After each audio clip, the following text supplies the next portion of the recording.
অসমীয়া চোতালতে ইউটিউব চেনেলটোলৈ সকলোকে স্বাগতম জনাইছোঁ। বন্ধুসকল, আজি কেইটামান বাতৰি লৈ আপোনালোকৰ মাজলৈ আহিছোঁ। গতিকে পলম নকৰি বলক আমি বাতৰিৰ মাজলৈ। তাৰ আগতে এটা সৰু ৰিকুৱেষ্ট বন্ধুসকল, আপোনালোকে যদি আমাৰ চেনেলটো ছাবস্ক্ৰাইব কৰা নাই তেন্তে আপোনালোকে ছাবস্ক্ৰাইব কৰি ল'ব, লগতে কাষতে থকা বেল আইকনটো টিপি দিব, যাতে আমাৰ সকলোখিনি ভিডিঅ' আপোনাৰ মোবাইলতে আপুনি পাই যায়।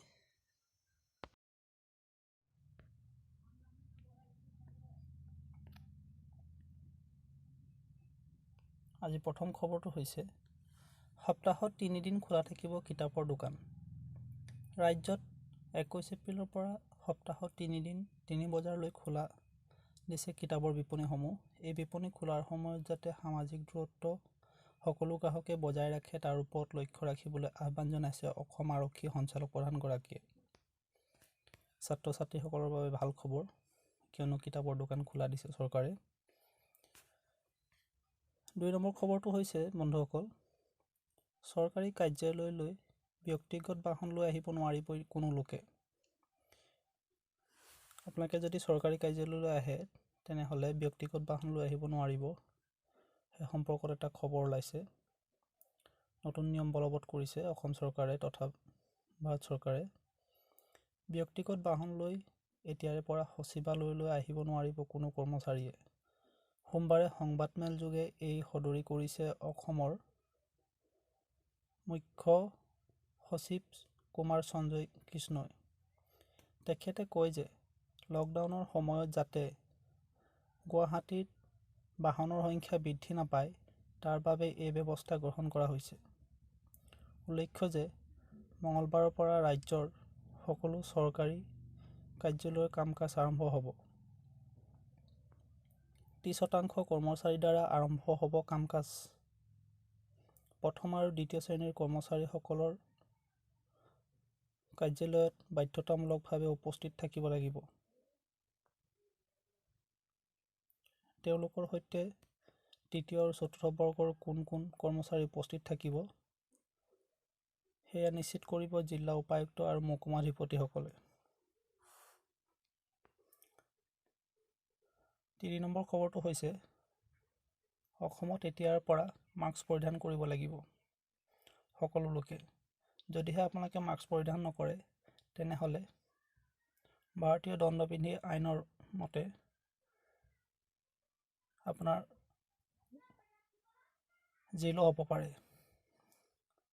গতিকে অসমত এতিয়াৰ পৰা মাস্ক পৰিধান নকৰিলে যাব লাগিব জেললৈ। প্ৰতিজন লোকে মাস্ক পিন্ধাৰ লগতে সামাজিক দূৰত্ব বজাই ৰখাটো বাধ্যতামূলক। সোমবাৰে সংবাদমেল যোগে এই কথা সদৰি কৰিছে অসম আৰক্ষী সঞ্চালক প্ৰধান ভাস্কৰজ্যোতি মহন্ত ডাঙৰীয়াই। মাস্ক পৰিধান নকৰিলে 6 মাহ পৰ্যন্ত জেল হ'ব পাৰে আপোনাৰ। ভাৰতীয় দণ্ডবিধি আইনৰ 259 আৰু 269 আৰু 270 নং ধাৰাত অধীনত গোচৰ ৰুজু হ'ব।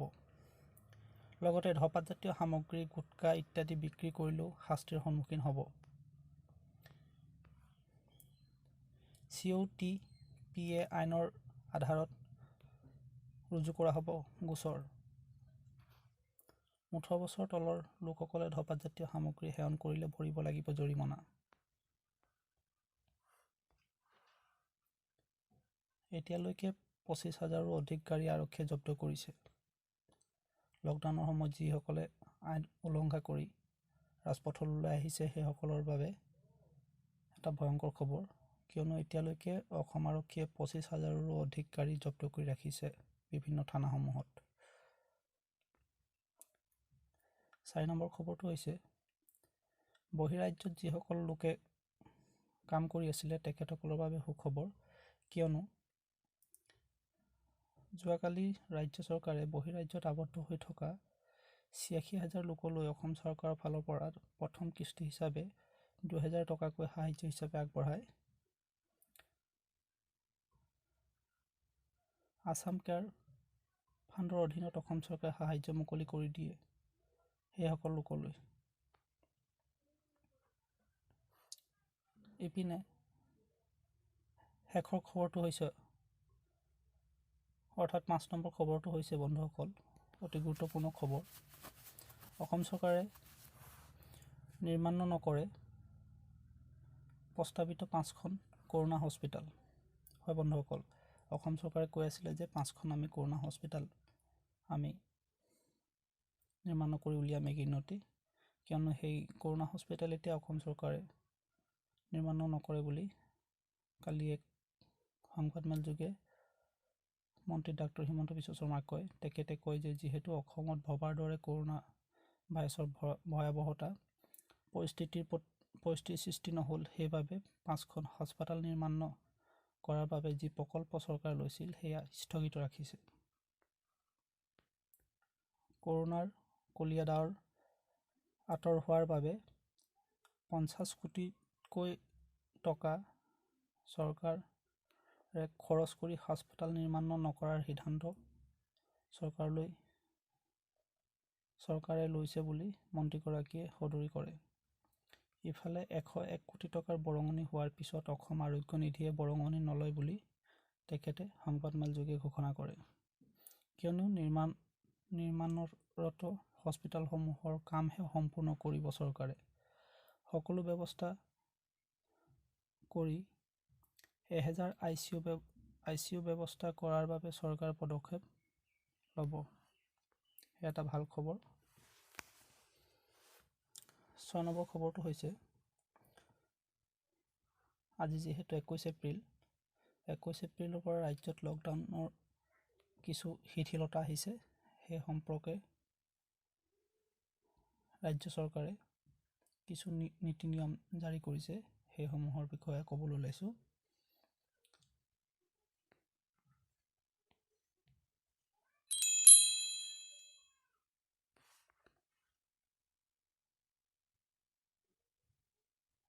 এপ্ৰিল 2020 পৰা ৰাজ্যৰ চৰকাৰৰ কাৰ্যালয়সমূহ খোলা থাকিব। অসম সচিবালয়ত উপ সচিবৰ পৰা আৰম্ভ কৰি উচ্চ স্তৰীয় সকলো বিষয়া কাৰ্যালয়ত উপস্থিত থাকিব লাগিব। বিভাগীয় বিষয়াৰ নিৰ্দেশ অনুসৰি কাৰ্যালয়লৈ আহিব লাগিব তৃতীয় আৰু চতুৰ্থ বৰ্গৰ কৰ্মচাৰী। একেলগে সৰ্বাধিক 33% তৃতীয় আৰু চতুৰ্থ বৰ্গৰ কৰ্মচাৰীহে কাৰ্যালয়ত উপস্থিত থাকিব লাগিব। কোনো বিষয়া বা কৰ্মচাৰীয়ে কাৰ্যালয়লৈ গাড়ী লৈ আহিব নোৱাৰিব। উপসচিব, যুটীয়া সচিবসকলে নিজৰ গাড়ী আনিব নোৱাৰিব কাৰ্যালয়লৈ। সচিবালয়লৈ আহিবলৈ হ'লে বাছৰ ব্যৱস্থা কৰা হ'ব। সেই বিষয়ে নিৰ্দেশনা বাতৰি কাকতযোগে প্ৰকাশ কৰা হ'ব।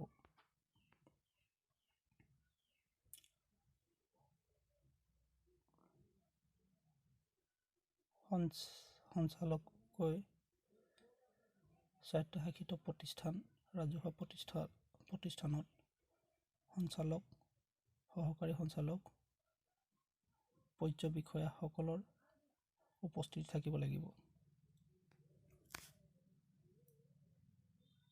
মাণ্ডলিক আয়ুক্ত, উপায়ুক্ত, মহকুমাধিপতিসকলে তেওঁলোকৰ আওতাত পৰা কাৰ্যালয়সমূহৰ ক্ষেত্ৰত নিৰ্দেশনা জাৰি কৰিব। চৰকাৰী কাৰ্যালয়সমূহত বিষয়া কৰ্মচাৰীৰ বাদে কোনো লোক আহিব নোৱাৰিব। কিবা কাম থাকিলে নিয়ন্ত্ৰণ কক্ষৰ যোগে যোগাযোগ কৰিব লাগিব। কাৰ্যালয়লৈ আহোঁতে মাস্ক পৰিধান কৰাটো বাধ্যতামূলক হ'ব। হেণ্ড ছেনিটাইজাৰ ব্যৱহাৰ কৰাটো বাধ্যতামূলক কৰা হৈছে কাৰ্যালয়সমূহত।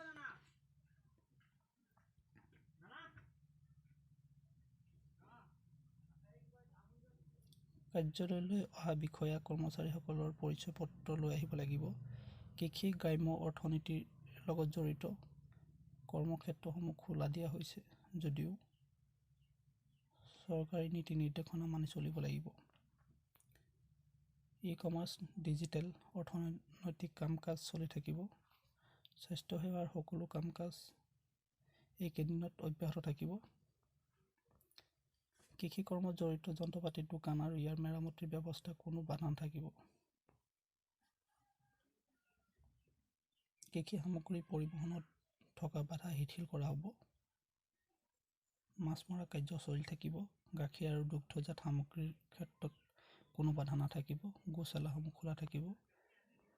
খাদ্য প্ৰস্তুত কৰা উদ্যোগসমূহ খোলা থাকিব। ইটা ভাটা খোলা থাকিব। জলসিঞ্চন আৰু পানীৰ লগত জড়িত কাম কাজসমূহ অব্যাহত থাকিব। অত্যাৱশ্যকীয় সামগ্ৰী বিক্ৰয় কৰা দোকানৰ বাদে আন বাণিজ্যিক প্ৰতিষ্ঠানসমূহ বন্ধ থাকিব।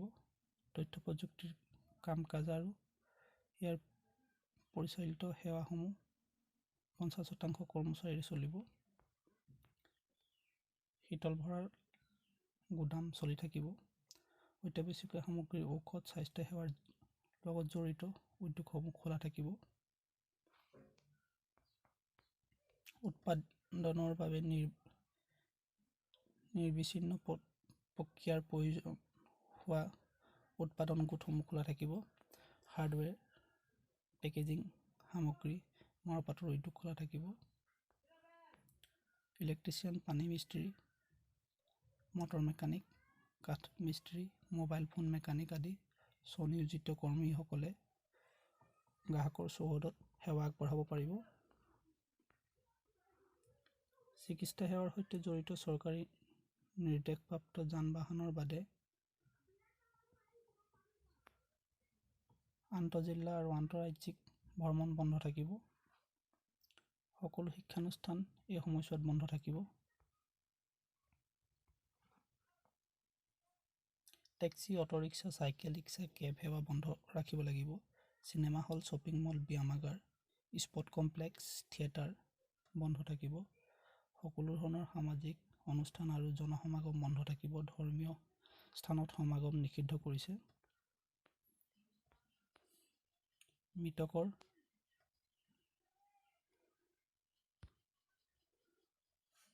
মৃতকৰ শেষকৃত্যত সৰ্বাধিক 20 জন লোকৰ উপস্থিতি থাকিব লাগিব।